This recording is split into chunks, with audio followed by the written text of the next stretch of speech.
সে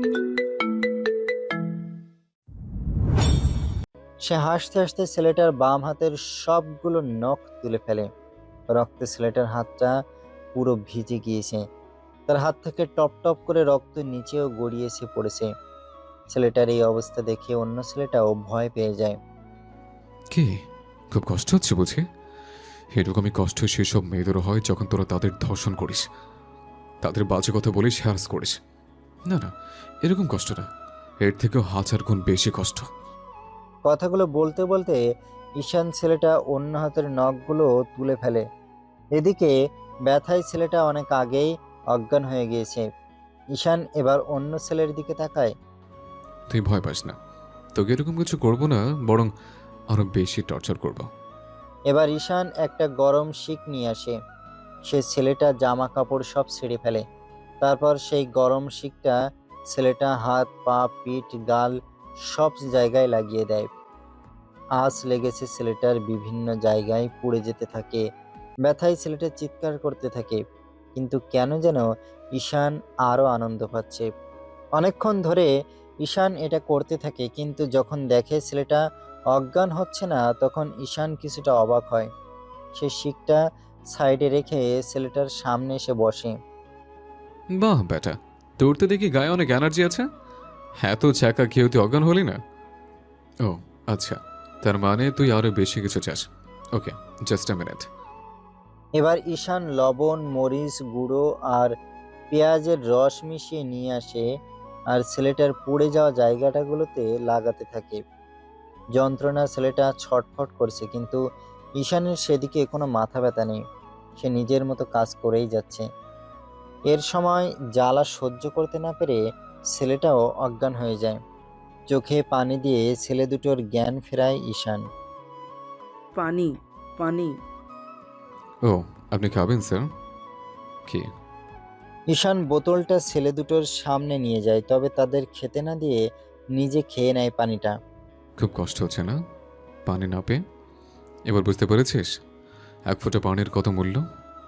তোর ওই অসহায় মেয়েগুলোকে ধর্ষণ করার পর তাদেরকে এভাবে পানি না দিয়ে কষ্ট দিতিস, তখন তারা এভাবে এক ফোঁটা পানির জন্য ছটফট করত। এবার ঈশান একটা ছুরি নিয়ে যে ছেলেটার নখ সে তুলে ফেলেছিল তার সামনে আসে। তারপর ছুরিটা দিয়ে আস্তে আস্তে তবে খুব গভীরভাবে ছেলেটার গায়ে ছুরি চালাতে থাকে ঈশান। ছেলেটার হাত আবারও রক্তে ভরে গেল।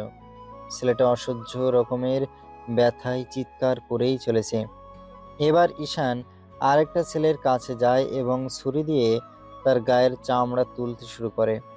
এই ছেলেটাও ব্যথায় চিৎকার করে কান্না করতে থাকে, কিন্তু তাদের চিৎকার শুনে ঈশান আরও পৈশাচিক আনন্দ অনুভব করছে।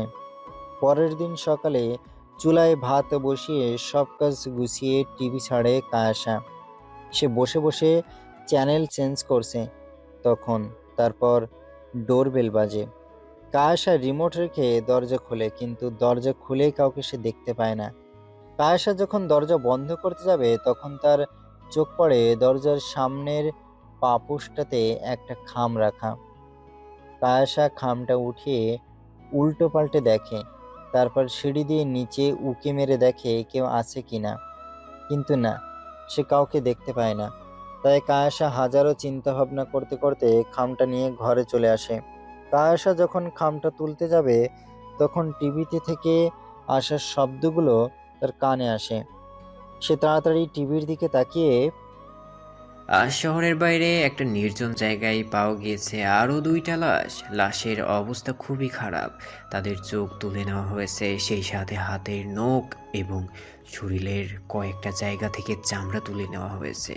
এছাড়াও ভারী কিছু দিয়ে তাদের পুরুষাঙ্গ থিতলে দেওয়া হয়েছে।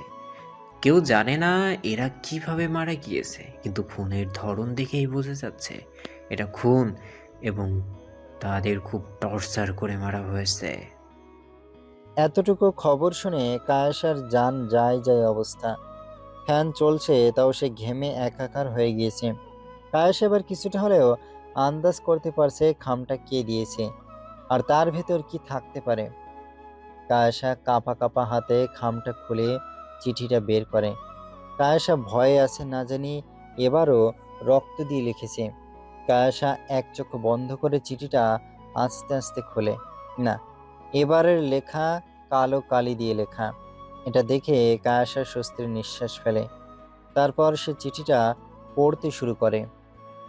প্রিয় সুই, কেমন আছো তুমি সুই? আশা করি ভালোই আছো। আজ অনেকদিন পর তোমাকে চিঠি লিখলাম। মিস করেছিলে আমাকে? জানি করনি।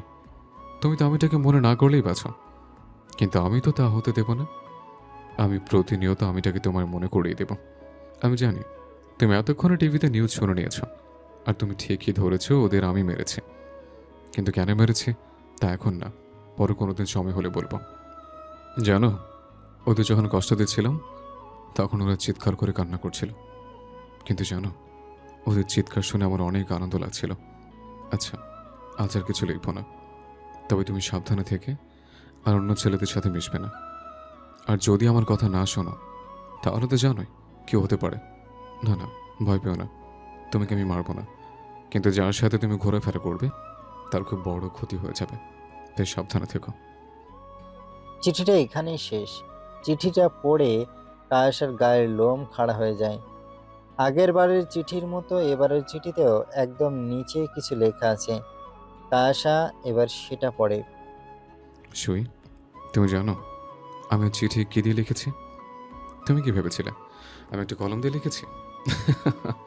না না সুই, এটা আমি লিখেছি ওই দুটো ছেলের হাতের নখ দিয়ে।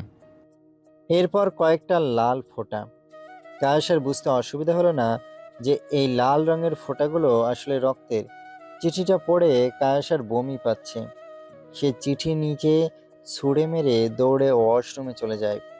বমি করে কায়াসার শরীর খুব দুর্বল লাগছে। সে ওয়াশরুম থেকে এসে ধপ করে বিছানায় শুয়ে পড়ে। হঠাৎ কি মনে যেন কায়াসা বিছানা থেকে উঠে আর ধূপধাপ পা ফেলে ড্রয়িং রুমে আসে। নিচে পড়ে থাকা চিঠিটা তুলে নিয়ে কায়াসা রান্নাঘরে চলে যায়। তারপর সেটা আগুন লাগিয়ে দেয়। আ হে কোন পাগল আমার পিছনে পড়লো আল্লাহ! তুমি আমাকে কোন বিপদে ফেললে? এই নতুন বাসায় এসে শুরু হয়েছে যত জ্বালা। প্রথমে ওই আদ্রিক, আর এখন ওই সুতো না কি যেন। ওহ, আদ্রিক তাও ঠিক আছে, কিন্তু উনি উনি তো মানুষ খুন করে। তার থেকেও বড় কথা, উনি একটা পাগল, সাইকো। তা না হলে কি কেউ মানুষের রক্ত আর তার নখ দিয়ে চিঠি লিখতে পারে? হে আল্লাহ, তুমি আমাকে পাগলের হাত থেকে রক্ষা করো। এদিকে টিভির স্ক্রিনে কায়াসা কাজগুলো দেখছে আর তার কথা শুনছে ঈশান। সে কায়াসার কথা শুনে জোরে জোরে হাসতে থাকে। সুইজান, তুমি যখন আমার নজরে পড়েছ তোমাকে আমার থেকে কেউ বাঁচাতে পারবে না। তুমি তো শুধু আমারই সুই। তুমি যে সুতোর আসক্তিতে পরিণত হয়েছ এটা যে সহজে ছাড়া যায় না। হ্যাঁ, আমি পাগল, সাইকো, কিন্তু শুধু তোমার জন্য। মাঝে কেটে যায় আরও কিছুদিন। আজ থেকে কায়াসার মেডিকেল কলেজের ক্লাস শুরু। কায়াসা বাড়ির কাজ শেষ করে তাড়াতাড়ি কলেজের জন্য বেরিয়ে পড়ে। নিজের স্বপ্নের মেডিকেল কলেজের সামনে দাঁড়িয়ে আছে কায়াসা। সে মুগ্ধ চোখে বাইরে থেকে কলেজটা দেখছে আর মন ভরে একটা নিঃশ্বাস নেয়। তার স্বপ্ন ছিল এই কলেজে পড়ার, আজ সে সেটা বাস্তবে পরিণত করতে পেরেছে। ভাবতেই কায়াসার মনে একটা প্রশান্তি বয়ে আসে। কায়াসা আস্তে আস্তে গেটে দিয়ে ভেতরে ঢুকে পড়ে। কায়াসা চারিদিকে দেখতে দেখতে ভেতরে ঢুকছে। হঠাৎ কোথা থেকে যেন পানি এসে পড়ে কায়াসার মাথায়। আচমকা এরকম কিছু হওয়াতে কায়াসা পুরো থ। তার মুখ, হিজাব আর জামার কিছুটা অংশ ভিজে গিয়েছে। কায়াসা কাঁদো কাঁদো মুখ করে আশেপাশে তাকায়। তখন কয়েকটা মেয়ে তার কাছে ছুটে আসে। আপু, সরি সরি, আসলেও বুঝতে পারিনি। একটা মেয়ে বলে, আই অ্যাম রিয়েলি সরি।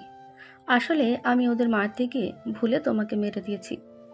আরেকটা মেয়ে বলে, হ্যাঁ বোন, প্লিজ তুমি রাগ করো না, আমাদের ভুল হয়ে গিয়েছে। তখন কোথা থেকে একটা অতি স্টাইলিশ মেয়ে আসে। সে বিরক্তকর মুখ করে সবার দিকে তাকায়। এই, তোরা তো সরি সরি করছিস কেন? সামান্য পানিই তো পড়েছে, এটা এত সরি বলার কি আছে? আয় তো চুপ কর তো। প্রথম মেয়েটা বলে, প্লিজ আপু, তুমি রাগ করো না। না না আপু, সমস্যা নেই, আমি ঠিক আছি।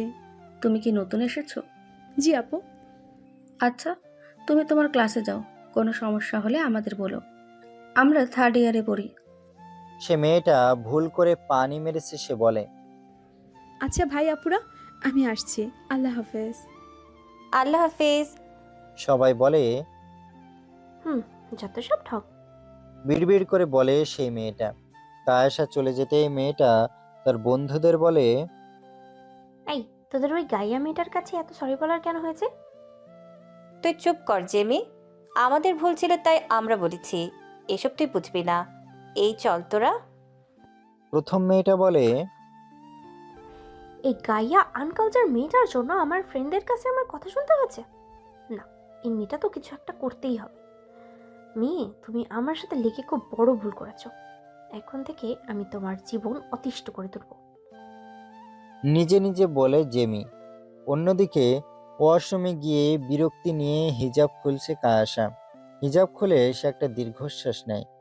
সে সব সময় তার সাথে এক্সট্রা একটা হিজাবের কাপড় রাখে, তাই আজ সে বেঁচে গেল।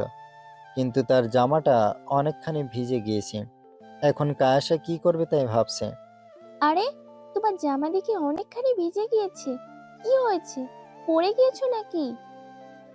কায়াশা পাশে ফিরে দেখে একটা মেয়ে তার পাশে দাঁড়িয়ে আছে। না আপু, পড়ে যায়নি, আসলে অ্যাক্সিডেন্টলি পড়ে গেছে গায়ে। ও আচ্ছা, কিন্তু এভাবে তুমি ক্লাসে গেলে তো সবাই হাসাহাসি করবে। এই নাও, তুমি বরং আমার এই ওড়নাটা গায়ে জড়িয়ে নাও। না না আপু, তার দরকার নেই। আরে নাও তো।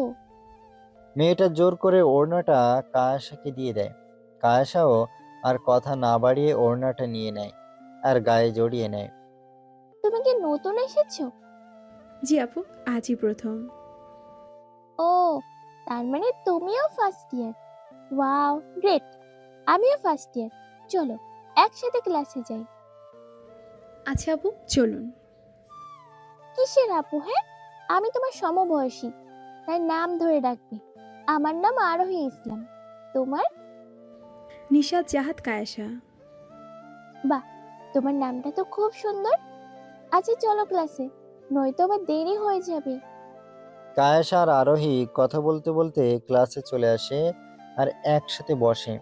অনেকক্ষণ কথা বলার পর তারা দুজন অনেকটা ফ্রি হয়ে যায়। হঠাৎ পেছন থেকে কেউ এসে কায়েশার পিঠে জোরে একটা থাপ্পড় দেয়। কায়েশা বুঝতে পেরে যায় এটা কে। ইতরের বাচ্চা ইতর, তুই আবার আমার পিঠে মারছিস? রেগে বলে কায়েশা। তো না মেরে তোরে কি আদর করবো? বেয়াদব মাইয়া, তুমি কতবার ফোন দিছি, তোর খবর আছে? খবর থাকবে কেমন করে? মহারানী তো গল্প করতে ব্যস্ত। দেখি সর, বসতে দে। কায়েশা ফোন বের করে দেখে আসলে ইতি তাকে 5 থেকে 6 বার ফোন দিয়ে ফেলেছে। কায়েশা ইতির দিকে বোকা বোকা হাসি দিয়ে তাকায়। একদম হাসবি না। প্লিজ বোন, রাগ করিস না। সরি, আমি আসলে খেয়াল করিনি। পরের বার আর এরকম হবে না। যা সর। আচ্ছা, ওকে। আরোহী বলল। ও আচ্ছা, ইতর নাম মানে ইতি। তুই আসার আগে আমার একমাত্র ফ্রেন্ড ছিল। আরোহী বলে। হ্যালো ইতর, সরি ইতি, আমি হচ্ছে আরোহী। হ্যালো, তবে ইতর বললে না তোর পিঠের কায়ও মতো পড়বে। আচ্ছা বাবা, বলবো না। ক্লাস শেষ হলে আরোহী, ইতি আর কায়েশা সবার শেষে নামে। কথা বলতে বলতে তারা তিনজন নামতে থাকে, তবে কারোর সাথে ধাক্কা লেগে কায়েশা পড়ে যায়। Oops, sorry. Take care, bye. কথা বলে হাসতে হাসতে জেমি চলে যায়। এদিকে কায়েশা পা ধরে নিচে বসে আছে। কায়ো, খুব কি ব্যথা পেয়েছিস? ইতি বলে। না, তেমন একটা না। ইতি, কায়ুকে ধর, ও মনে হয় নিজে হাঁটতে পারবে না। আরে না, আমি পারবো। চুপ কর, আরো ধর। ইতি আর আরোহী কায়েশা ধরে রিকশায় তুলে দেয়। বাসার সামনে নেমে কায়েশা অনেক কষ্টে সিঁড়ি বেয়ে উপরে ওঠে। কায়েশার ফ্ল্যাট দোতলা হওয়াতে খুব একটা কষ্ট তাকে করতে হয়নি। কায়েশা ব্যাগটা সোফায় রেখে খুঁড়িয়ে রান্নাঘরে যায় আর চুলায় ভাতের পাত্রটা বসিয়ে দেয়। এদিকে কায়েশাকে খোঁড়াতে দেখে ঈশান ঘাবড়ে যায়। তার অবস্থা তো পাগল প্রায়। কুনাল, কুনাল। চিৎকার করে ডাকে ঈশান। ঈশানের চিৎকার শুনে একটা ছেলে দৌড়ে আসে। স্যার, ডেকেছেন? দেখছি বলেই তো তুমি এসেছো, তাই না? জি স্যার, বলুন আমি আপনার জন্য কি করতে পারি? মাথা নিচু করে বলে কুনাল। আমার আধা ঘন্টার মধ্যে খবর চাই কায়সা কেন ঘুরে ঘুরে হাঁটছে, কলেজে কি হয়েছে। Okay sir. মনে রাখবে তোমার কাছে কিন্তু জাস্ট আধা ঘন্টা সময় আছে। Okay sir. কুণাল তাড়াতাড়ি করে চলে যায় আর ঈশান টিভিতে কায়াসাকে পর্যবেক্ষণ করতে থাকে। গভীর ঘুমে আচ্ছন্ন কায়াসা, তার পায়ের কাছে বসে আছে ঈশান। সে কায়াসার পাশে যত্ন সহকারে মলম লাগিয়ে দিচ্ছে। মলম লাগানো শেষ হলে ঈশান কায়াসার মাথার কাছে এসে তার মাথায় হাত বুলিয়ে দিতে থাকে। আমি জানি সুই তোমার এই অবস্থা কে করেছে, আর কে করেছে তাকে তো আমি এত সহজে ছাড়বো না। তাকে তার কাজের জন্য অবশ্যই শাস্তি পেতে হবে। আমার সুইকে কষ্ট দিয়ে কেউ কখনো ভালো থাকতে পারেনি আর পারবেও না। আমি দেবো না তাকে ভালো থাকতে। অন্যদিকে নাইট ক্লাব থেকে পার্টি করে বেরিয়েছে জেমি। প্রতিদিন রাত পর্যন্ত নাইট ক্লাবে থাকা তার কাছে নতুন কিছু না। অনেকেই হয়তো ভাবছেন জেমি যদি এতটা খারাপ হয় যে যে রাত বিরেতে নাইট ক্লাব যায়, তাহলে সে কি করে মেডিকেল চান্স পেল। তো আসল কথাটা হচ্ছে জেমির এসব পড়াশোনার প্রতি কোনো ইন্টারেস্ট কোনো কালেই ছিল না। সে পড়াশোনায় তেমন একটা ভালো না। সে তার বাবা মায়ের চাপে পড়ে মেডিকেলে ভর্তি হয়। আর মেডিকেলেও সে নিজের যোগ্যতায় নয়, বরং নিজের বাবার ক্ষমতায় ভর্তি হয়েছে। জেমি অনেক নেশা করেছে, তাই সে ঠিকঠাক মতো হাঁটতেও পারছে না। জেমি টলতে টলতে তার গাড়ির দিকে যেতে থাকে। হঠাৎ কোথা থেকে একটা লোক এসে জেমি ধাক্কা দিয়ে রাস্তায় ফেলে দেয়, যার ফলে জেমি খুব খারাপভাবে পায়ে হাতে ব্যথা পায়। You bastard! Are you blind? If I see you, then I will kill you. রেগে কথাগুলো বলে জেমি। জেমি অনেক কষ্ট করে উঠে তার গাড়ির কাছে যায়। জেমির গাড়ির ড্রাইভিং সিটে আগে থেকেই একটা ছেলে বসেছিল। জেমি দেখে ছেলেটা তাকে জড়িয়ে ধরে। বেবি, তোমার এত দেরি হলো কেন? আর বলো না রোহান বেবি, একটা বাস্টার্ড আমাকে ধাক্কা দিয়ে ফেলে দিয়েছিল। ওহ, সো স্যাড। আচ্ছা তাহলে যাওয়া যাক। না বেবি, আজ না, আমি পায়ে ব্যথা পেয়েছি। তুমি বরং আমাকে বাড়িতে পৌঁছে দাও। কিন্তু আমি যে এত কিছু প্ল্যান করলাম। I am so sorry baby, কিন্তু তুমি একটু বোঝো, আমার পায়ে তো ব্যথা পেয়েছি। এখন এই সময়ে কোনো মজাই করতে পারবো না আমরা। আচ্ছা ঠিক আছে, তবে কালকে পাক্কা যেতে হবে কিন্তু। ইয়া বেবি, কাল অবশ্যই আমরা আলাদা করে টাইম স্পেন্ড করব। পরের দিন সকালে সময় মতো সব কাজ শেষ করে কলেজের উদ্দেশ্যে বেরিয়ে পড়ে কায়াসা। এখন তার পা পুরোপুরি ঠিক আছে। সে মনে করছে এমনিতেই ঠিক হয়ে গেছে, কিন্তু সে তো আর আসল কথাটা জানে না। কায়াসা যখন কলেজের গেটের কাছাকাছি চলে আসে, তখন একটা সিলভার কালারের গাড়ি এসে থাকে। কায়াসা গাড়ির পাশ দিয়ে যেতে নেবে, তখনই গাড়ির দরজা খুলে যায়। কায়াসা পিছিয়ে আসে। গাড়ি থেকে বেরিয়ে আসে জেমি, তবে সে এখনও কিছুটা খুঁড়িয়ে খুঁড়িয়ে হাঁটছে। জেমি কায়াসার দিকে একবারের জন্যও ফিরে তাকায়নি। কায়াসাও আর সেদিকে মনোযোগ না দিয়ে নিজের ক্লাসে চলে আসে। ক্লাসের মাঝে কায়াসা ওয়াশরুমে আসে। সে যখন বেসিনে হাত ধুচ্ছিল, তখন দরজা বন্ধ করার শব্দ তার কানে আসে। কায়াসা পিছন ফিরে দেখে জেমি দরজার কাছে দাঁড়িয়ে আছে। কায়াসা সেদিন অতটা মনোযোগ না দিয়ে হাত ধুয়ে চলে যেতে নেয়, কিন্তু জেমি তাকে যাওয়া থেকে আটকে দেয়। কিছু বলবেন আপু? কিসের আপু? হ্যাঁ, জেমি নাও আমার। জি, কিছু বলবেন? কায়াসা যথেষ্ট বিনয়ীভাবে কথা বলার চেষ্টা করছে। এই, তোর কি কোনো বয়ফ্রেন্ড আছে নাকি? এসব কি বলছেন আপনি? যেটা জিজ্ঞেস করেছি সেটার উত্তর দে। আমার তো মনে হয় তুই এসব করিয়েছিস। কি করেছি আমি? এই শোন, আমার সামনে এত নাটক করার দরকার নেই। আমি জানি কাল তুই তোর বয়ফ্রেন্ডকে দিয়ে আমাকে ধাক্কা মারিয়েছিস, যাতে আমি পড়ে যাই আর পায়ে ব্যথা পাই। তোকে কাল ফেলে দিয়েছিলাম, এটাই প্রতিশোধ নিয়েছিস না তুই, তাই না? কায়াসার হাত চেপে ধরে ধরে জেমি। আপু, আমার লাগছে, আর সত্যি বলছি আমি এরকম কিচ্ছু করাইনি। সত্যি বলছিস তো? আরো জোরে হাত চেপে ধরে জিজ্ঞেস করে জেমি। সত্যি। যা, ছেড়ে দিলাম। তবে তুই এটা ভাবিস না যে আমি তোকে ছেড়ে দিয়েছি। আমি যদি জানতে পারি যে এটা তুই করেছিস, তাহলে তোকে ছাড়বো না, কথাটা মনে রাখিস। জেমি কথাগুলো বলে দরজা খুলে চলে যায়। কায়াসা নিজের হাতের দিকে তাকায়। হাতে জেমির আঙুলের ছাপটা বসে গিয়েছে। বাসায় এসে ধম করে দরজা বন্ধ করে কায়াসা তারপর নিজের ব্যাগটা সোফায় ছুঁড়ে মেরে মাথায় হাত দিয়ে সোফায় বসে পড়ে সে। তার এখন রাগে মাথা ফেটে যাচ্ছে। আহ মাথা চেপে ধরে জোরে চিৎকার করে ওঠে কায়াসা। এমনিতে আমার লাইফে কম ঝামেলা নেই, তার উপর না জানি একটা সাইকো পাগল খুনিটা কোথা থেকে উড়ে এসেছে। আহা, এই যে আপনি শুনতে পাচ্ছেন আমাকে শুনতে পেলে শুনুন, আমার লাইফ থেকে চলে যান। কেন আমার লাইফে ইন্টারফেয়ার করছেন? আমার সমস্যা আমি বুঝে নেব, আপনাকে নাক গলাতে হবে না। শুনতে পেয়েছেন আপনি? রাগে চিৎকার করে কথাগুলো বলে কায়াসা। আসলে জেমি চলে যাওয়ার পর কায়াসা ক্লাসে চলে এসেছিল, তবে সে তখনও জেমির বলা কথাগুলোই ভাবছে। হঠাৎ তার বইয়ের পেজে চোখ পড়লে মনে পড়ে সুতো মানে ঈশানের দেয়া চিঠির কথা। এরপর কায়াসার আর বুঝতে সমস্যা হয়নি যে জেমির সাথে কাজটা কে করে। ঈশান এসব করেছে জেনে কায়াসা রাগে ফুঁসে ওঠে। সে অনেক কষ্ট করে ক্লাসে নিজের রাগ সংযত রেখেছিল, কিন্তু বাসায় এসে আর নিজেকে কন্ট্রোল করতে পারেনি। কুল ডাউন কায়ু, কুল। তুই শুধু শুধু চিৎকার করছিস, তোর কথা তো কেউ শুনতে পাচ্ছে না, তাহলে চিৎকার করে কী লাভ? আহ, যদি আমি একবার ওই চিঠিওয়ালা সুতো না কি যেন নাম, ওর সাথে কথা বলতে পারি না, তাহলে ওর গোষ্ঠীর ষষ্ঠী করিয়ে ছাড়বো। তা না হলে আমার নামও কায়াসা না। কথাগুলো বলে কায়াসা নিচে থেকে ব্যাগটা উঠিয়ে রুমে চলে আসে। এদিকে এতক্ষণ টিভি স্ক্রিনে কায়াসার কাণ্ডগুলো দেখছিল ঈশান। সে গম্ভীর মুখ করে স্ক্রিনের দিকে তাকিয়ে আছে। হঠাৎ করে ঈশান জোরে জোরে হাসতে শুরু করে। সুই, আমি তোমার লাইফে যখন এসেছি তখন তারা তো সহজে যাব না। আমি যে আসক্তিতে আসক্ত হয়েছে তা যে যাওয়ার নয়। আর লাইফে ইন্টারফেয়ারের কথা, সেটা তো আমি অবশ্যই করব, কারণ ওটা তোমার লাইফ হলেও এখন তাতে আমার রাজত্ব চলবে। আমি যা চাইবো তাই হবে।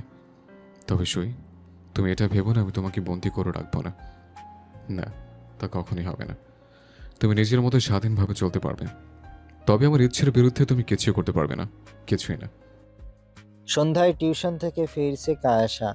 সে রাস্তায় আনমনে হাঁটছে। হাঁটতে হাঁটতে সে হঠাৎ একটা বাইকের সামনে পড়ে যায়। সরি। এটা বলে কায়াসা চলে যেতে নিলে বাইকওয়ালাটা তাকে পিছন থেকে ডাকে। মিস, জি বলুন। এই সময় বাইরে কে? দেখা যখন হয়ে গিয়েছে, চলো তোমাকে তোমার বাড়ি পৌঁছে দিয়ে আসছে। ধন্যবাদ বলার জন্য, তবে আমি নিজে চলে যেতে পারবো, আর আমি অপরিচিত কারোর সাথে কোথাও যাই না। এখনই কি আমাকে অপরিচিত মনে হচ্ছে? বাইকওয়ালাটা হেলমেট খুলে বলে, আত্রিক, আপনি তাও বাইকে? আপনার গাড়ি কোথায়? কেন, আমি বাইক চালাতে পারি না নাকি? না, তা না। সেসব বাদ দাও, এবার ওঠো, তোমাকে পৌঁছে দিয়ে আসি। না। চুপচাপ বাইক উঠে বসো, নয়তো তুলে নিয়ে যাবো। আর তোমাকে তুলে নিয়ে আমি কিন্তু তোমার বাসায় দিয়ে আসবো না, আমি তোমাকে আমার বাসায় দিয়ে আসবো। আর কোকির সাথে। হয়েছে, আর বলতে হবে না, বুঝতে পেরেছি আমি। বিরক্ত নিয়ে কথাটা বলে কায়াসা। কায়াসার কথা না বাড়িয়ে চুপচাপ বাইকে উঠে বসে আর বিড়বিড় করে আদ্রিককে উদ্ভট সব গালি দিতে থাকে। দরজাটা বন্ধ করে স্বস্তির নিঃশ্বাস নেয় কায়াসা। যাক বাবা, এতক্ষণে ওই রাক্ষসটার হাত থেকে মুক্তি পেলাম। আহ, কয়েক সেকেন্ড আগেই আদ্রিক কায়াসার বাসা থেকে গিয়েছে। কায়াসা চায়নি আদ্রিক বাসায় আসুক, কিন্তু কে শুনে কার কথা। সে জোর করে বাসায় ঢুকে পড়ে। কায়াসাই বা আর কি করবে, তাই সে চুপচাপ আদ্রিকের কাজকর্ম দেখতে থাকে। তবে আদ্রিকের কাজে কায়াসা কিছুটা অবাক হয়, কারণ আদ্রিক বাসায় এসে পুরো বাসাটা একবার ঘুরে দেখেছে। তার হাব ভাব দেখে কায়াসার মনে হচ্ছিল যেন বাসায় কোনো গুপ্তধন লুকানো আছে। কিন্তু এবারও কায়াসা কিছু বলে না, কারণ সে জানে বলেও কোনো লাভ নেই। আদ্রিক তার কোনো কথা শুনবে না। যাওয়ার আগে সব সময়ের মতো আদ্রিক একই কথা কায়াসাকে বলে যে সাবধানে থাকবে, আর কোনো সমস্যা হলে আমাকে ফোন করতে পারো। কায়াসা মুখে ভালো মেয়ের মতো হ্যাঁ বললেও মনে মনে সে উল্টো কথাটাই ভাবছে। রাতের খাবারের জন্য সবজি কাটছে কায়াসা, কিন্তু অন্যমনস্ক হওয়াতে তার হাতের একটা আঙুল কিছুটা কেটে যায়। কায়াসা আঙুলটা কিছুক্ষণ কাপড় দিয়ে চেপে ধরে আবারও কাজ করতে শুরু করে। এদিকে কায়াসা বাড়িতে আসা থেকে এখনো পর্যন্ত কায়াসার সব কাজ টিভির স্ক্রিনে দেখছে ঈশান। সে এতক্ষণ তো খুব রেগেছিল, তবে কায়াসার হাত কেটে যাওয়া দেখে সে তাড়াতাড়ি চেয়ার থেকে উঠে দাঁড়ায় আর টিভিতে সেখানে কায়াসাকে দেখা যাচ্ছে সেখানে স্পর্শ করে। সুই, তুমি তো অন্য মানুষকে কেন থাকো বলো তো? দেখলে তো এখন হাতটা কেটে গেল। আমি যদি এখন তোমার সামনে না থাকতাম তাহলে তোমাকে জোরে একটা থাপ্পড় মারতাম। কিন্তু তুমি চিন্তা করো না, আমি তোমার ব্যথা সারিয়ে দেব। রাতের খাবার শেষ করে কায়াসা কিছুক্ষণ তার আব্বু আর রীতির সাথে কথা বলে, তারপর শুয়ে পড়ে। সারাদিন ব্যস্ত থাকায় শোয়ার কিছুক্ষণের মধ্যে কায়াসা ঘুমের দেশে পাড়ি দেয়। কায়াসার হাত ধরে বসে আছে ঈশান। সে সযত্নে কায়াসার কেটে যাওয়া আঙুলটাতে মলম লাগিয়ে দেয়। তবে আঙুলটাতে ব্যান্ডেজ করতে গিয়েও ঈশান করে না, কারণ যদি সকালে কায়াসা হাতে ব্যান্ডেজ দেখতে পায় তাহলে সে বুঝতে পেরে যাবে যে প্রতি রাতে সে ঘুমানোর পর কেউ তাকে দেখতে আগে। ঈশান জানে এভাবে রাত বিরেত একটা মেয়ের রুমে সবার অগোচরে আসাটা ঠিক নয়, কিন্তু সে নিজেকে ধরে রাখতে পারে না। একবার সে কায়াসাকে সামনে থেকে না দেখলে তার মনে হয় কিছু একটা বাকি রয়ে গিয়েছে। প্রতিদিনের মতো আজও ঈশান কয়েক ঘন্টা কায়াসার পাশে বসে নিজে নিজে কথা বলে তারপর সকাল হওয়ার আগেই চলে যায়। আজ শুক্রবার, বিদায়। কায়াসা আজ অন্য দিনের তুলনায় কিছুটা দেরি করে ঘুম থেকে উঠেছে। উঠে সে প্রতিদিনের মতো বিছানা গুছিয়ে ঘর ঝাড়ু দিয়ে রান্না করতে চলে যায়। ফোনের রিং শুনে কায়াসা রান্নাঘর থেকে নিজের রুমে আসে। একটা আননোন নম্বর থেকে ফোন এসেছে। কায়াসা ধরবে তার আগেই ফোনটা কেটে যায়। কায়াসা ফোন চার্জে দিয়ে চলে যেতে নিলে আবারও ফোনটা বেজে ওঠে। আসসালামু আলাইকুম। অপর পাশ থেকে একটা মেয়ে উত্তর দেয়, ওয়ালাইকুম আসসালাম রহমতুল্লাহি ওবরাকাতুহ। জি, আপনি কি মিস্টার আদ্রিকের পরিচিত কেউ? আত্রিক? আপনি কি আত্রিক আহসানের কথা বলছেন? জি। হ্যাঁ, আমি ওনাকে চিনি। তবে কেন? আসলে কাল ওনার একটা অ্যাক্সিডেন্ট হয়েছিল। কয়েকজন লোক ওনাকে আমাদের হসপিটালে ভর্তি করিয়েছেন, কিন্তু ওনাকে তো একা রিলিজ দেওয়া সম্ভব নয়। পরিচিত একজন সাথে না থাকলে আমরা রিলিজ দিই না। এখন আপনি কি আসতে পারবেন? আচ্ছা ঠিক আছে, আমি কিছুক্ষণের মধ্যে আসছি। Okay madam. উফ, এনার আবার কি হলো? কাল তো দিব্যি সুস্থ ছিল, তাহলে আজ হসপিটালে পৌঁছালো কি করে? দূর, যত ঝামেলা সব আমার। যাই দেখে আসি কি হয়েছে। এদিকে কায়াসাকে কোথাও দেখতে না পেয়ে ঈশান পাগলের মতো স্ক্রিনে দেখতে থাকে। সেই স্ক্রিনে তাকিয়ে কায়াসা খুঁজছে। যেহেতু রুমের মধ্যে ক্যামেরা লাগানো নেই, তাই ঈশান জানে না কায়াসা এখন রুমে আছে। কিছুক্ষণ পর কায়াসাকে রুম থেকে ঈশান স্বস্তির নিঃশ্বাস নেয়, কিন্তু কায়াসাকে বাড়ি থেকে বেরোতে দেখে তার ভুরু কুঁচকে যায়। সুই এই সময় কোথায় যাচ্ছে? কুনাল? ঈশানের ডাক শুনে দৌড়ে আসে কুনাল। জি স্যার। কায়াসা হসপিটালে পৌঁছে যায়। রিলিজের সব ফর্মালিটি পূরণ করে কায়াসা আদ্রিকের কেবিনে আসে। এসব কিভাবে হলো? আদ্রিক ঘাড় ঘুরিয়ে দেখে কায়াসা দরজার কাছে দাঁড়িয়ে আছে। আদ্রিক উঠে বসার চেষ্টা করে। কায়াসা বারণ করলেও সে উঠে বসে। তুমি এখানে? হসপিটাল থেকে আমাকে ফোন করেছিল আপনাকে নিতে আসার জন্য। শিট, কাল তোমার নম্বরটা নেওয়ার পর আর কাউকে কল করা হয়নি। বোধহয় কল লিস্টে সবার প্রথমে তোমার নম্বরটা ছিল, তা ওনারা তোমাকে ফোন করেছে। আমি তো বলেছিলাম আমি ঠিক আছে, কিন্তু ওনারা তো শুনলেন না। বেশি বুঝে এরা। ওনারা ওনাদের কাজ করেছে। সরি, আমার জন্য তোমার এত কষ্ট হচ্ছে। না ঠিক আছে, এবার বলুন তো কি করে এসব হলো? কাল তো ঠিকঠাকই আমার বাড়ি থেকে বেরিয়েছিলেন, তাহলে নিশ্চয়ই খুব স্পিডে বাইক চালাচ্ছিলেন, তাই না? আরে না, আমি তো খুব সাবধানে বাইক চালাচ্ছিলাম।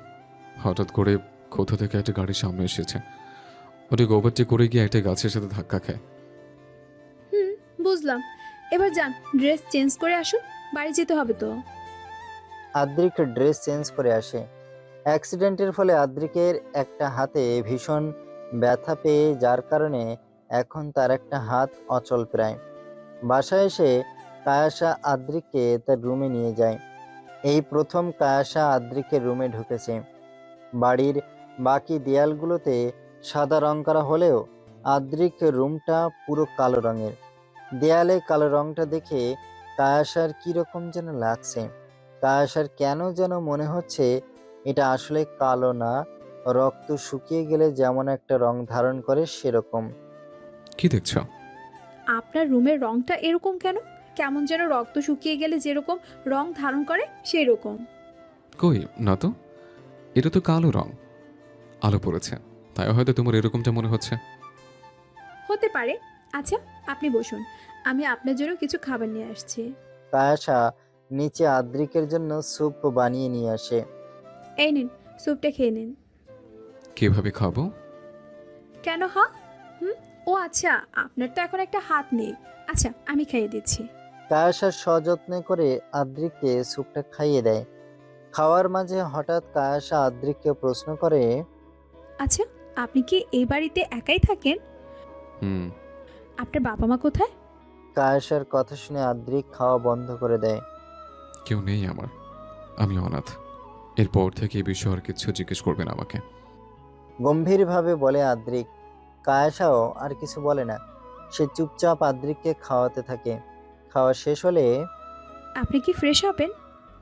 হুম, এই যে কাপড়ে আমার জামা কাপড় আছে। কায়াসা কাবার্ড থেকে জামা কাপড় বের করে আদ্রিককে দেয়। কিছুক্ষণ পর আদ্রিক বেরিয়ে আসে, তবে তার গায়ে অর্ধেক পরিহিত শার্ট। এটা দেখে কায়াসা চোখ মুখ কুঁচকে পিছনে ঘুরে যায়। মিস্টার আদ্রিক, আপনি এভাবে বাইরে এসেছেন কেন? পুরো শার্ট পরেনি কেন? আপনি কি ভুলে গিয়েছেন যে আপনার রুমে এখন আমিও আছি? আমি কি ইচ্ছে করে এভাবে এসছি নাকি? তুমি জানো না আমি এখন একটা হাতে কিছু করতে পারি না? উফ, কি এক জ্বালা। কায়াসা এসে আদ্রিককে শার্ট পরতে সাহায্য করে। খুব বেশি কষ্ট দিচ্ছি তোমাকে, তাই না? কায়াসা এক পলক আদ্রিকের দিকে তাকায়, তবে কিছু বলে না। আমি আসছি এখন।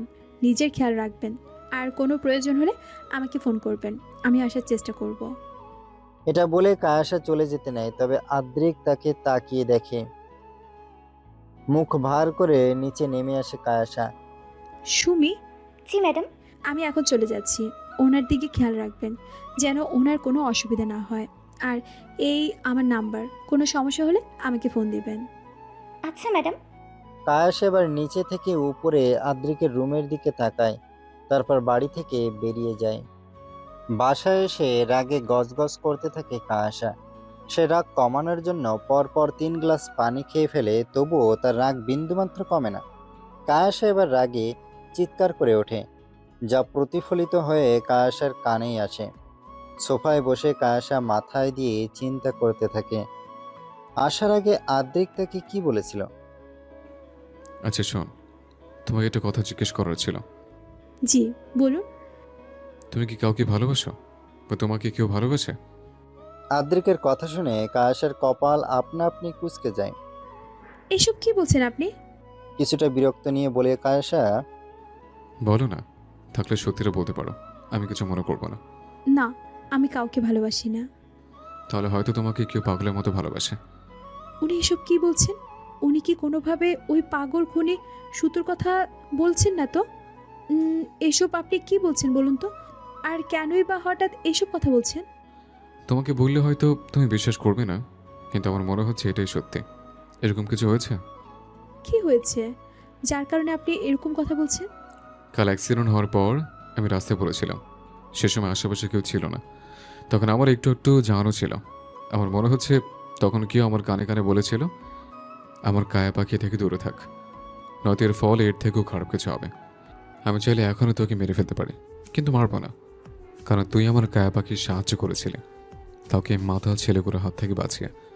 কিন্তু এটাই শেষবার, এরপর আর তুই বাঁচবি না। আদ্রিকের কথা শুনে কায়াসা একটা ঘোরের মধ্যে চলে যায়। সে ভাবতেও পারছে না তার আশেপাশে থাকার জন্য আদ্রিক এত বড় একটা বিপদের মধ্যে পড়েছিল। এই যে কায়েশা, কায়েশা, মিস ইডিয়েট, হ্যাঁ হ্যাঁ। কোথায় হারিয়ে গেলে? না কিছু না, আর এরকম কিচ্ছু না। এটা আপনার মনের ভুল, এরকম কিছুই না। এখন ওসব বাদ দিন, আর নিজের খেয়াল রাখবেন। আসছি আমি। কায়াসা কিছু না বলে চুপচাপ বেরিয়ে যায়। সে আদ্রিকের এরকম কিছু নেই বলে সান্ত্বনা দিলেও সে তো জানে আসল ঘটনা কি। এই সবই ভাবতে ভাবতে কায়াসার মাথা খারাপ হয়ে যাচ্ছে। হে আল্লাহ, কেন তুমি আমাকে এত বড় একটা বিপদে ফেললে? এই কোন দুনিয়ার জ্বালা এসে জুটলো আমার কপালে? জানি না কেন ওই পাগলটা আমার পেছনে পড়েছে। প্রথমে ওই 5টা ছেলেকে খুন করেছে, তারপর ইফাত ভাই, আর এখন মিস্টার আদ্রিক। আমার জন্য ইফাত ভাই আর মিস্টার আতিক কত বড় বিপদের মুখ থেকে ফিরে এসেছে। যদি ওনাদের কিছু হতো তাহলে তো আমি কোনোদিনও নিজেকে ক্ষমা করতে পারতাম না। হে আল্লাহ, তুমি আমাকে ওই পাগল খুনিটার হাত থেকে আমাকে বাঁচাও প্লিজ। এদিকে কায়াসার সব কথা শুনছে ঈশান। সে কায়াসার কথা শুনে বাঁকা হাসে। তারপর চেয়ার থেকে উঠে দাঁড়িয়ে টিভিতে যেখানে কায়াসাকে দেখা যাচ্ছে সেখানে হাত বোলায়। সুই, তুমি যত ইচ্ছা আফসোস করো, যত ইচ্ছা আল্লাহর কাছে যাও যেন আমি তোমার জীবন থেকে সরে যাই, কিন্তু আফসোস তা হওয়ার নয়। তোমাকে তোমার থেকে কেউ আলাদা করতে পারবে না। তুমি তো আমারই হবে। তুমি তো সুতোর আসক্তি। মানুষ মাদক আসক্ত হয়, কিন্তু আমি তোমাতে আসক্ত। তুমি নমক মানবীতে আসক্ত হয়েছে আমি, যা এখন চেষ্টা করলেও ছাড়া সম্ভব নয়। ক্যান্টিনে বসে আছে আরোহী আর কায়াসা। ইতি ক্যান্টিনে গিয়েছে খাবার আনতে, কিন্তু খাবার নিয়ে আসার সময় কার সাথে ধাক্কা লাগার ফলে ইতির হাতে থাকা কিছুটা খাবার নিচে পড়ে যায়। ইতি রেগে সামনে থাকা মানুষটার দিকে তাকায়।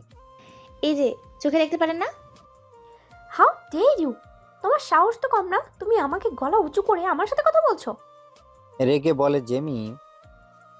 দোষ করেছেন আর কিছু বলতে পারবো না, এটা কি করে হয়? আপনার দোষ, আপনি না দেখে হাঁটছিলেন। Just shut up! তুমি জানো আমি চাইলে এক্ষুনি তোমাকে এই কলেজ থেকে বের করে দিতে পারি, তারপর তোমার সাদা অ্যাপ্রন পরার শখটা না মিটে যাবে।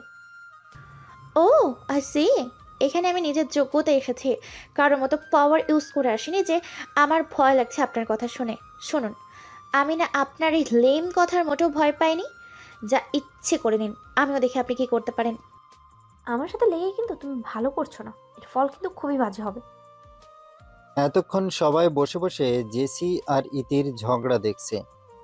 কেউ তাদের থামানোর জন্য এগিয়ে আসছে না। কায়াসা যখন দেখলো পরিস্থিতি খারাপের দিকে চলে যাচ্ছে, সে আর চুপ করে বসে থাকতে পারল না। ইতি প্লিজ চল এখান থেকে, দেখ সবাই দেখছে। দেখুন, আমি কি কোনো ভুল করেছি নাকি? চেঁচিয়ে বলে ইতি। ও, এটা তোমার বান্ধবী? এক বান্ধবী যেমন তার এক বান্ধবীও ঠিক তেমনই। হ্যাঁ, অবশ্য হওয়ারই কথা, যে যেমন তার সাথে তো তেমন মানুষ থাকবে। কায়াসাকে অপমান করতে দেখে ইতি আরো রেগে যায়। সে রেগে কি বলতে যাবে, কিন্তু কায়াসা তাকে বাধা দেয়। ততক্ষণে জেমির বান্ধবীরাও সেখানে চলে এসেছে। কি রে জেমি, কি হয়েছে? কি আর হবে, গায়ে পড়ে এসেছে ঝগড়া করতে। মুখ বাঁকা করে বলে জেমি। এই যে আপু, আমি গায়ে পড়ে ঝগড়া করতে আসিনি, বরং আপনি এসেছেন। নিজের দোষটা দেখতে শিখুন আগে, তারপর অন্য দোষ দেখবেন। ইউ! জেমি চুপ কর, আর সিনক্রিয়েট করিস না। আপু, তুমিও শান্ত হও। দেখো, যা হয়েছে তা একটা অ্যাক্সিডেন্ট। তোমরা সরি বলে মিটিয়ে নাও। ইতি সরি বলে দে, না হয় কথা আরো বাড়বে। ইতির কানে ফিসফিস করে বলে কায়াসা। হ্যাঁ ইতি, বলে দে। আমরা তো কলেজে এসেছি এখনো 1 মাসও হয়নি। এখন এসব ঝামেলা থেকে দূরে থাকাটাই ভালো। আরোহী বলে। তোরা প্লিজ ইতি বলে দে। কায়াসা বলে। আচ্ছা ঠিক আছে, আমি আমার ব্যবহারের জন্য দুঃখিত। এই তো ভালো মেয়ের মতো কথা। জেমি, এবার তুই বল। আমি সরি? তা আবার এই মেয়েটাকে? No way. কথাটা বলে জেমি চলে যায়। জেমির ফ্রেন্ডসরা তো অবাক। তারা জেমির এরকম ব্যবহারে অনেকটা লজ্জা পায়। তারা জেমির হয়ে ইতিকে সরি বলে চলে যায়। দেখেছিস বেয়াদব মেয়ের কি ঢং? ওকে তো আমার সরি বলাই উচিত ছিল না। রেগে বলে ইতি। তা যা বলেছিস। সরি বলতে কি হতো? দাঁত কি সব খুলে পড়ে যেত? আরোহী বলে। সরি বলছিস তো কি হয়েছে? অন্তত তোকে কেউ খোটা তো দিতে পারবে না। আচ্ছা বাদ দে, যা হয়েছে তা হয়েছে। এই ঝগড়ার জন্য সব খাবার ঠান্ডা হয়ে গিয়েছে। যা তোরা গিয়ে টেবিলে বস, আমি খাবার নিয়ে আসছি। না, তুই যা, আমি নিজে আনছি। আরোহী বলে। না, আমি যাচ্ছি, তুই এদিকে শান্ত করতে পারিস কিনা দেখ। আরোহী আর ইতি টেবিলে গিয়ে বসে আর কায়াসা ক্যান্টিনে চলে যায়। এদিকে ক্লাসরুমে বসে আছে জেমি। তার হাতে কম্পাস আর সে সেটাকে নিজের হাতে চেপে ধরে, যার কারণে তার হাত থেকে ফোঁটা ফোঁটা রক্ত পড়ছে, কিন্তু সেদিকে তার খেয়াল নেই। আমার সাথে লেগে তুমি মোটেও ভালো করনি মিস কায়াসা। তুমি জানো না আমি নিজেকে নিয়ে কতটা ডেসপারেট। আমার উপরে কেউ কথা বলুক এটা আমি মোটেও সহ্য করতে পারি না। প্রথমবারের শাস্তিটা খুব কম হয়ে গিয়েছে, এবার তার থেকেও বেশি শাস্তি তোমাকে আমি দেব। Be ready miss Kayasa. নিজে নিজে বলে জেমি। তারপর সে তার রক্ত পড়া হাতটার দিকে তাকিয়ে বাঁকা হাসে। কলেজ শেষ হওয়ার পর রাস্তা পার হয়ে অপর পাশে রিকশার কাছে যাচ্ছিল কায়াসা, কিন্তু হঠাৎ করে কোথা থেকে একটা গাড়ি খুব জোরে কায়াসার একদম কাছে থেকে চলে যায়, আর এতে কায়াসার নিচে পড়ে যায়। নিচে পড়াতে কায়াসার চোখ মুখ কুঁচকে যায়, তার হাতে খুব জ্বালা করছে। কায়াসা বড় করে একটা নিঃশ্বাস নিয়ে চোখ খোলে। বাম হাতে কনুইয়ের কাছে অনেকটা জায়গা ছিঁড়ে গিয়ে আর তা থেকে অনেকটা রক্তও পড়ছে। কায়াসা চোখ মুখ খিঁচিয়ে উঠে দাঁড়িয়ে আর সাবধানে রাস্তা পার হয়ে রিকশায় উঠে বসে। এদিকে সেই গাড়িটা কিছু দূর এসেছেই থেকে যায়। গাড়ির ড্রাইভিং সিটে বসে আছে জেমি। সে ইচ্ছে করেই এরকমটা করেছে। আজ তো তোমার লাক ভালো ছিল বলে বেঁচে গেলে মিস কায়াসা, তবে পরের বার আমার সাথে লাগতে এসো না, আর বেঁচে ফিরতে পারবে না। জেমি একবার বাইরে তাকিয়ে কায়াসাকে দেখে, তারপর গাড়ি স্টার্ট করে চলে যায়। বাড়ি এসে যথারীতি ব্যাগটা সোফায় রেখে রান্নাঘরে চলে যায়। কায়াসার বাম হাতের কনুইয়ের কাছে পুরোটা ব্যান্ডেজ করা। কায়াসা আসার সময় এক ফার্মেসি থেকে ব্যান্ডেজ করে এসেছে। এদিকে কায়াসাকে বাড়ি ফিরতে দেখে ঈশান খুশি হয়ে যায়, কিন্তু কায়াসার হাতে ব্যান্ডেজ দেখে তার মাথা খারাপ হয়ে যায়। সে হন্তদন্ত হয়ে উঠে দাঁড়ায়। সুই, কি হচ্ছে তোমার হাতে? সুই, কিভাবে তোমার লেগেছে? ঈশান পাগলের মতো করতে থাকে। এক সময় সে নিজেকে শান্ত করে কাউকে ফোন দেয়। আমি তোমাকে 10 মিনিটস টাইম দিচ্ছি, আমাকে পুরো ডিটেলসে বলবে কায়াসের সাথে লাস্ট 2 ঘন্টায় কী কী হয়েছে। ঈশান ফোনটা রেখে আবারও টিভির স্ক্রিনের কায়াসাকে দেখতে থাকে। কায়াসা আজ খিচুড়ি রান্না করছে। ফ্রেশ হয়ে এসে কায়াসা একটা বাটিতে খিচুড়ি নিয়ে বেরিয়ে পড়ে। এখন প্রায় দুপুর 2টো বাজে। কায়াসা দাঁড়িয়ে আছে আদ্রিকের বাড়ির সামনে। বেল দিলে কিছুক্ষণ পর সুমি নামের মেয়েটা এসে দরজা খুলে দেয়। আরে ম্যাডাম, আপনি? আপনার স্যার বাড়িতে আছেন? হ্যাঁ স্যার তো বাড়িতেই আছেন, আসুন আপনি। কায়াসা ভেতরে ঢুকে ডাইনিং টেবিলের সামনে গিয়ে দাঁড়ায়। আসলে আমি ওনার জন্য খিচুড়ি রান্না করে এনেছি। এই সময় এসব খাবার খাওয়া ভালো। কিন্তু ম্যাডাম, স্যার তো এসব খাবার খায় না। আপনি খাবারটা রেডি করুন, আমি ওনাকে নিয়ে আসছি। ওকে। আসতে পারি? দরজায় নক করে জিজ্ঞেস করে কায়াসা। আদ্রিক তখন ল্যাপটপে কাজ করছিল। কায়াসাকে দেখে সে ল্যাপটপটা সাইডে রেখে দেয়। আরে মিস ইডিয়েট, এতদিন পর তাহলে আমার কথা মনে পড়লো? কেমন আছেন আপনি? এই তো আছি বেশ। আরে কি হয়েছে তোমার হাতে? আরে তেমন কিছু না, কলেজ থেকে আসার সময় এই একটু ব্যথা পেয়েছি। আপনার হাতের ব্যান্ডেজ খুলে ফেলেছেন কেন? হাত এখন অনেকটাই ঠিক আছে। এত বড় ব্যান্ডেজ দিয়ে কী হবে? এই ছোটোটাই ঠিক আছে। আচ্ছা ঠিক আছে, চলুন, আমি আপনার জন্য খিচুড়ি রান্না করে এনেছি। খিচুড়ি? কিন্তু আই শুনুন, বেশি বিদেশিগিরি করবেন না তো। আপনি বাংলাদেশে থাকেন, সো এইসব খেতেই হবে। এবার চুপচাপ চলুন তো। আচ্ছা বাবা, ঠিক আছে, চলো। কায়াসা আর আদ্রিক নিচে নেমে আসে। সুমি আগে থেকেই খাবার বেড়ে রেখেছিল। আদ্রিক এসেই খেতে বসে পড়ে। আরে বাবা, খাবারটা তো খুব ভালো হয়েছে। তোমার রান্নার হাত তো দেখছি খুব ভালো। সত্যি ভালো হয়েছে? হুম, সত্যি বলছে। ধন্যবাদ। আচ্ছা আপনি খান, আমি আজ আসি। আরে বসো, তুমিও খেয়ে যাও। না, আমি বাড়ি গিয়ে খাবো। আচ্ছা ঠিক আছে, তাহলে আমি তোমাকে ড্রপ করে দিয়ে আসছি। না না, তার দরকার নেই, আপনি খেয়ে নিন, আমি একাই চলে যেতে পারবো। সাবধানে যেও কিন্তু। কায়াসা চলে যায় আর আদ্রিক খাওয়াতে মন দেয়। পরের দিন সকালে নিশ্চিন্তে ঘুমাচ্ছে জেমি। এদিকে জোরে জোরে দরজায় নক করছে কেউ। নক করার শব্দে জেমির ঘুম ভেঙে যায়। সে বিরক্তি নিয়ে চিৎকার করে বলে ওঠে, এই কোন ইডিয়েট রে? আমি এই সময় ঘুমাই, কেউ কি জানে না? ম্যাডাম, তাড়াতাড়ি বাইরে আসুন। ইডিয়েট পিপল, আজ তো কি আমি কাজ থেকে বের করেই ছাড়বো। জেমি রেগে গিয়ে দরজা খুলে, কি হয়েছে কি? সকাল সকাল এভাবে চেঁচামেচি করছো কেন? জানো না এই সময় আমি ঘুমাই? রেগে চিৎকার করে বলে জেমি। জেমির চিৎকার শুনে নিচে পর্যন্ত শোনা যাচ্ছে। নিচে বাড়ির বাকি কাজের লোকগুলো ভয়ে কাঁপছে। কি হলো? মুখ দিয়ে কথা বের হচ্ছে না কেন? কি জন্য দরজা নক করেছো? শোনো, আমি যদি লেম কোনো রিজন শুনি না, তো আজকে তোমার এই বাড়িতে শেষ দিন। এবারও চিৎকার করে বলে জেমি। ম্যাডাম আপনার গাড়ি। কি হয়েছে গাড়ি? এই, তুমি কি গাড়ি পরিষ্কার করতে গিয়ে কাজ ভেঙে ফেলেছিস নাকি? বা গাড়িতে স্ক্র্যাচ আসেনি তো? সত্যি করে বলো, কি হয়েছে গাড়ির? ওটা আমার ফেভারিট গাড়ি ছিল। যদি আমার গাড়ি কিছু হয়েছে না, তো তোমার আস্ত রাখবো না। ম্যাডাম আমি কিছুই করিনি, প্লিজ একবার নিচে এসে গাড়িটা একবার দেখুন। কিছু না করলে ভয় পাচ্ছ কেন?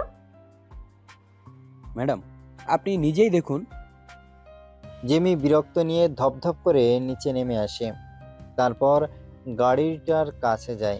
গাড়ির অবস্থা দেখে জেমি রাগে চিৎকার করে ওঠে। আমার গাড়ির এই অবস্থা কে করেছে? চিৎকার করে জিজ্ঞেস করে জেমি। সবাই মাথা নিচু করে দাঁড়িয়ে আছে। কি হলো? সবার মুখে কি তালা ঝুলছে নাকি? কেউ কিছু বলছে না কেন? আমার গাড়ির মধ্যে এই লাল লাল রঙের জিনিসগুলো কোথা থেকে এলো? এবারও কেউ কিছু বলে না, কারণ তার কি বলবে যেখানে তারা নিজেরাই কিছু জানে না। আসলে জেমির গাড়ির বিভিন্ন জায়গায় লাল রঙের কিছু একটা শুকিয়ে লেগে গিয়েছে।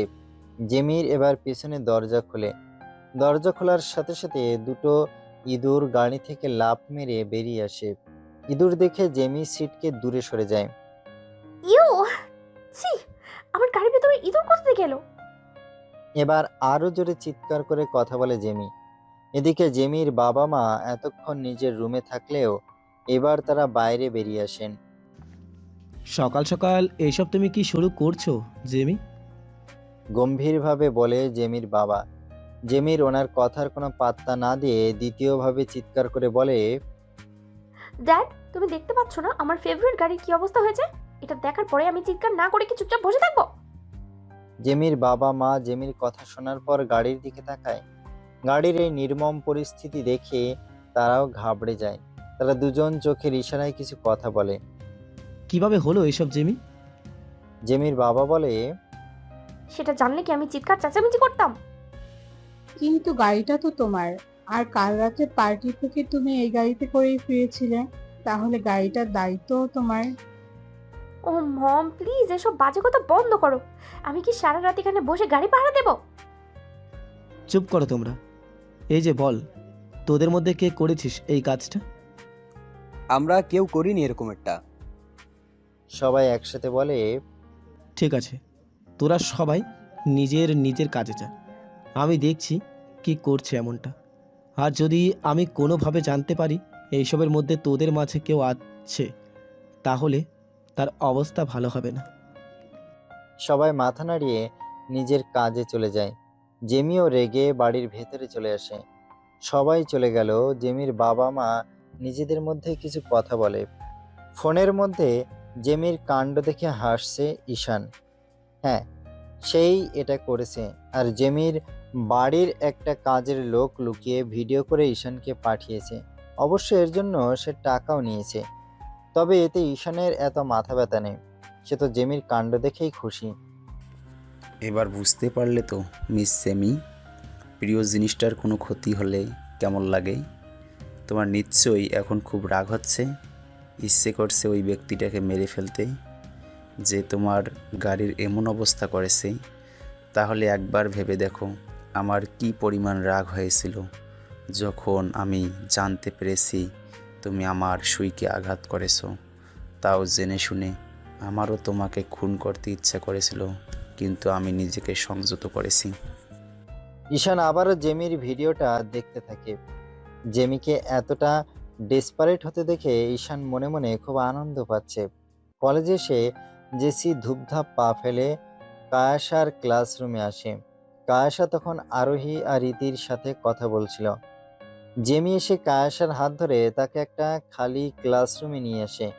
হঠাৎ জেমির এরকম কাছে সবাই থতমত হয়ে যায়। আরোহী আর ইতি প্রশ্নবোধক দৃষ্টিতে একে অপরের দিকে তাকিয়ে থাকে। এদিকে খালি ক্লাসরুমটাতে নিয়ে এসে জেমি দরজা বন্ধ করে দেয়। তারপর কায়াসা যে হাতে কাল ব্যথা পেয়েছিল সেই হাতটা পেছনে মুচড়িয়ে ধরে। আপু, কি করছেন? ছাড়ুন আমাকে, লাগছে আমার। আজ তোকে আমি ছাড়বো না। আমি জানি এই কাজটা তোরাই। কোন কাজের কথা বলছেন আপু? আমার গাড়ির ওই রকম বাজে অবস্থা তুই করিস না? সত্যি করে বল, নয়তো আমি তোকে জানে মেরে দেবো। আপু, আপনি কি বলছেন? আমি সত্যি বুঝতে পারছি না। জেমি এবার কায়াসার হাত ছেড়ে ওর গাল চেপে ধরে। আমি যখনই তোর সাথে কিছু করি সেই দিনই আমার সাথেও কোনো না কোনো একটা ঘটনা হয়। প্রথমবার তো আমি ভেবেছিলাম এমনিতেই হচ্ছে, কিন্তু এবারের ঘটনায় আমি শিওর যে যা হচ্ছে সব তোর কারণেই হচ্ছে, নয়তো তুই করাচ্ছিস এসব। কায়াসা অনেক কষ্ট করে জেমির হাত নিজের মুখে থেকে সরায়। কিসের কথা বলছেন আপু? আমি তো কিছুই বুঝতে পারছি না। প্রথম যেদিন আমি তোকে ধাক্কা দিয়ে নিচে ফেলে দিয়েছি, সেই দিনই রাতে কেউ আমাকে ধাক্কা দিয়ে নিচে ফেলে দিয়েছিল, যার কারণে আমি খুব বাজেভাবে পায়ে ব্যথা পেয়েছিলাম। আমি প্রথমে তোকে সন্দেহ করলেও পরে ভাবলাম হয়তো অ্যাক্সিডেন্টালি হয়েছিল, কিন্তু কালই আমি তোকে গাড়ি দিয়ে ধাক্কা মারলাম, আর আজই আমার গাড়িটারই বাজে অবস্থা হয়ে গেছে। তার মানে কাল আপনি আমাকে গাড়ি দিয়ে ধাক্কা মেরেছিলেন? অবাক হয়ে জিজ্ঞেস করে কায়াসা। হ্যাঁ মেরেছি তো।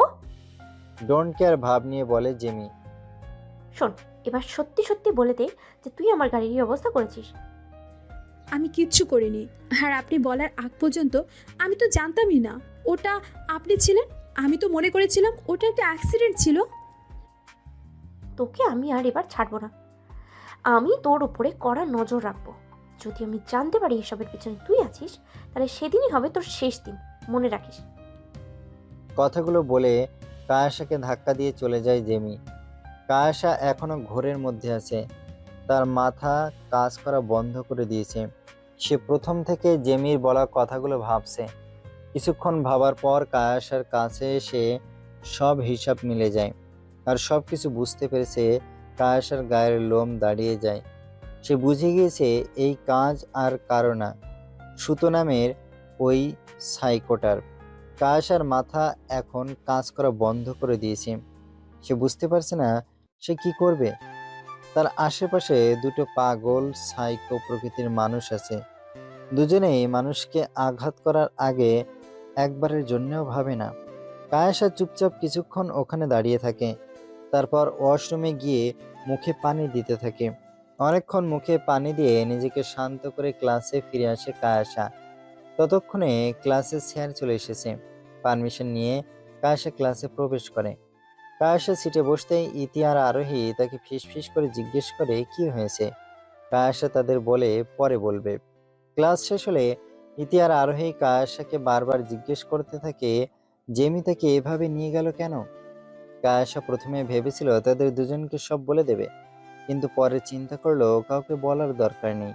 তাই কায়াসা তাদের এটা ওটা বলে ম্যানেজ করে নেয়। রেস্টুরেন্টে বসে আদ্রিকের অপেক্ষা করছে কায়াসা। আজ ছুটির দিন বিদায়।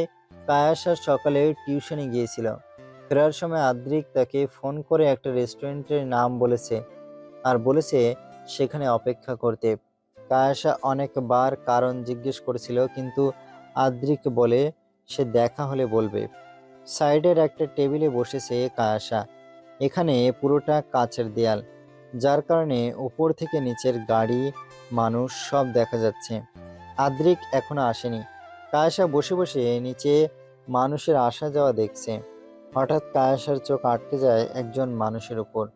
কায়াসা ভালো করে দেখে না, সে ঠিক দেখেছে ওটা আরোহী ছিল। কিন্তু কথা সেটা না, কথা হচ্ছে আরোহী একটা ছেলের হাত ধরে রাস্তায় হাঁটছে। কায়াসা তাড়াতাড়ি বের হয়ে নিচে নেমে আসে, কিন্তু নিচে এসে সে কাউকে দেখতে পায় না। আমি কি তবে ভুল দেখলাম? নিজে নিজে ভাবতে থাকে কায়াসা। ফোনের রিংটং শুনে কায়াসা নিজের ভাবনার জগৎ থেকে বেরিয়ে আসে। কায়াসা ফোনের দিকে তাকিয়ে দেখে আদ্রিক ফোন দিয়েছে। আদ্রিকের ফোন দেখে কায়াসা আর সেখানে দাঁড়িয়ে না থেকে ভেতরে চলে যায়। এত দেরি হলো কেন আসতে? কায়াসা প্রশ্ন করে। এবার বুঝতে পারলে তো? আমি তোমার আগে এসেছি। আমার ফোন দেওয়ার পরে তুমি এসেছো, তাই তুমি দেরি করে এসছো। ভাব নিয়ে বলে আদ্রিক। আদ্রিকের ভাবের মধ্যে এক বালতি কোকা কোলা ঢেলে দিয়ে কায়াসা বলে, sorry mister Adrik, you are wrong. আপনাকে দুঃখের সাথে জানানো যাচ্ছে যে আপনি আসার আরও 21 মিনিট আগে আমি এসেছি। আমি আমার পরিচিত একজনকে দেখেছি, তাকে বিদায় দেওয়ার জন্যই নিচে গিয়েছিলাম, আর তখনই আপনি এলেন। কি? অবাক হয়ে বলে আদ্রিক।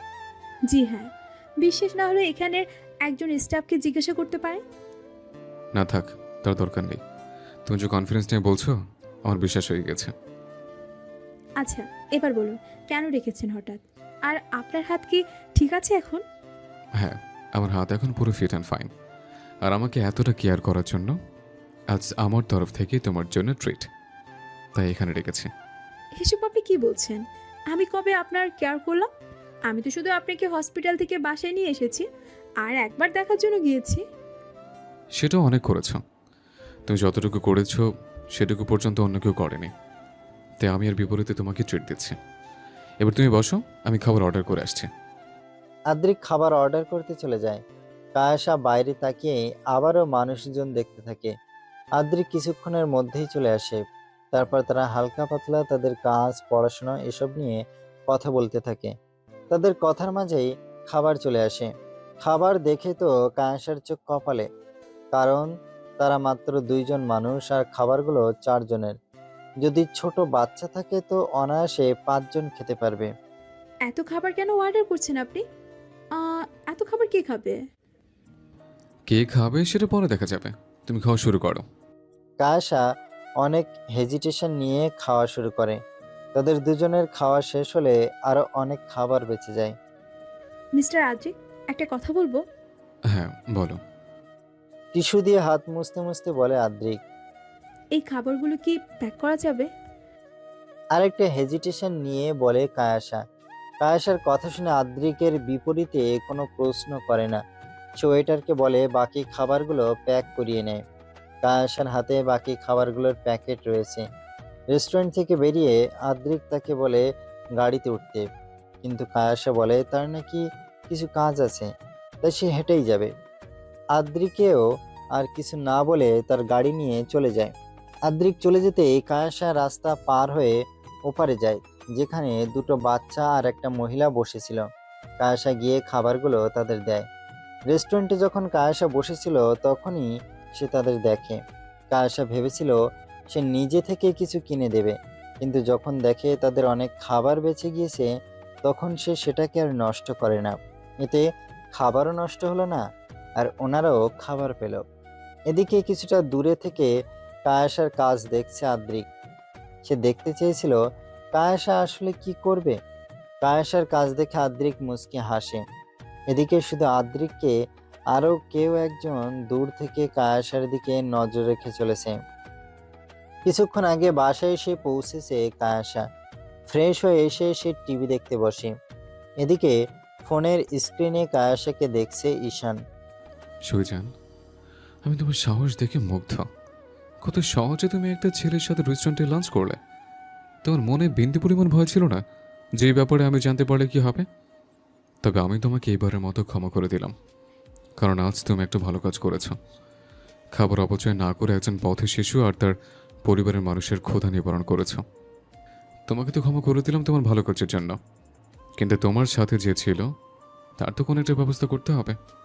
ঈশান নিজের পকেট থেকে আরেকটা ফোন বের করে কিছু টাইপ করে, তারপর মোবাইলটা সাইডে রেখে দিয়ে আবারও কায়াসাকে দেখতে থাকে। সন্ধ্যাবেলা হসপিটাল থেকে সবেমাত্র বাড়িতে ফিরেছে আদ্রিক। আদ্রিককে দেখে কুকি দৌড়ে আদ্রিকের কাছে চলে আসে। সে এতক্ষণ আদ্রিকের অপেক্ষায় সিঁড়ির মাঝে বসেছিল। কুকিকে দেখে আদ্রিকের মন ভালো হয়ে যায়। সে কিছুক্ষণ কুকির সাথে খেলে ফ্রেশ হতে চলে যায়। ফ্রেশ হওয়ার পর আদ্রিকের নিজেকে একটু হালকা লাগছে। আদ্রিকের নিজের ফোনটা বের করে ওয়াইফাই কানেক্ট করে। ওয়াইফাই কানেক্ট হওয়ার পর সাথে সাথে আদ্রিকের ফোনে একটার পর একটা নোটিফিকেশন আসতে থাকে।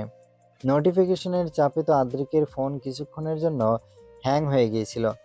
যখন নোটিফিকেশনের টুংটাং আওয়াজ বন্ধ হয় তখন আদ্রিক নিজের প্রয়োজন কাজ করতে প্রস্তুতি নেয়, কিন্তু মেসেজ বক্সের মধ্যে শত শত মেসেজের মধ্যে থাকা একটা মেসেজের দিয়ে আদ্রিকের চোখ আটকে যায়। আদ্রিক ভুরুকুচকে মেসেজটা ওপেন করে। মেসেজ পড়ার পর আদ্রিকের কপালে ভাঁজ পড়ে যায়। বাড়ির কাজ শেষ করে সবেমাত্র পড়তে বসেছে কায়াসা, কিন্তু তার আর পড়া হলো না। পড়ার ব্যাঘাত ঘটাতে তার ফোন বেজে উঠল। কায়াসা ফোনের স্ক্রিনে উকি মেরে দেখে আদ্রিক ফোন দিয়েছে। এই অসময়ে আদ্রিকের ফোন দেখে কায়াসার ভুরু কুচকে যায়। হাজারো ভাবনা চিন্তা নিয়ে কায়াসা ফোনটা রিসিভ করে। হ্যালো। কায়েশা, হ্যাঁ মিস্টার আদ্রিক বলুন। ব্যস্ত আছো? না, বলুন আপনি কেন ফোন দিয়েছেন? আচ্ছা সত্যি করে বলো তো, তোমার কোনো বয়ফ্রেন্ড আছে কিনা? আরে কতবার বলবো, আমার কোনো বয়ফ্রেন্ড নেই। আচ্ছা মানলাম তোমার কোনো বয়ফ্রেন্ড নেই, কিন্তু তোমার জানা মতে এমন কেউ কি আছে যে তোমাকে ভালোবাসে? না, সেরকম কেউ নেই। আপনি আবারও এসব প্রশ্ন কেন জিজ্ঞাসা করছেন বলুন তো? আচ্ছা দাঁড়াও, আমি তোমাকে মেসেজ একটা স্ক্রিনশট পাঠাচ্ছি, ওটা দেখো, তারপর না হয় বাকি কথা বলবো। কায়াশা মেসেজ চেক করে আদ্রিকের পাঠানো স্ক্রিনশটটা দেখতে থাকে। স্ক্রিনশটে একটা মেসেজ দেখা যাচ্ছে। প্রথমবারের কথা কি ভুলে গেছিস? সেদিন তোকে মারিনি, ভেবেছিলাম তুই শুধরে যাবি, কিন্তু না, তুই শুধরানোর পাত্র নোস। তোকে আমি সেদিনও বলেছিলাম আমার কায়ু পাখি থেকে দূরে থাকবে, কিন্তু তুই আজ কি করলি? ওর সাথে বসে একসাথে লাঞ্চ করলি। শোন, আমি তোকে এবারের মতো ছেড়ে দিচ্ছি, কারণ তুই আমার কায়ু পাখিকে অনেকবার সাহায্য করেছিস আর ও তোকে অনেকটা ভরসা করে। কিন্তু মনে রাখিস, নিজের লিমিট যদি বেশি ক্রস করিস তো তোমাকে মারতে আমি দুবার ভাববো না। এটাই ছিল ওই মেসেজটাই। মেসেজ পড়ে কায়াশার হাত পা হঠাৎ হয়ে যায়। হঠাৎ করে কায়াশার হালকা হালকা ঠান্ডা লাগতে শুরু করলো। কায়সা, কায়সা। ফোনের অপর পাশ থেকে আদ্রিকের কথা শুনে কায়াশা আস্তে আস্তে ফোনটা কানের কাছে নেয়। বলুন। দেখেছো, আমি তোমাকে সেদিনও বলেছিলাম অজ্ঞান হওয়ার আগে আমাকে কেউ থ্রেট দিয়েছিল, কিন্তু তুমি বলেছিলে এসব আমার মনের ভুল। কিন্তু এটাও কি আমার মনের ভুল? এবার তুমি বলো, এটা কে? তুমি কি কোনো বিপদে আছো?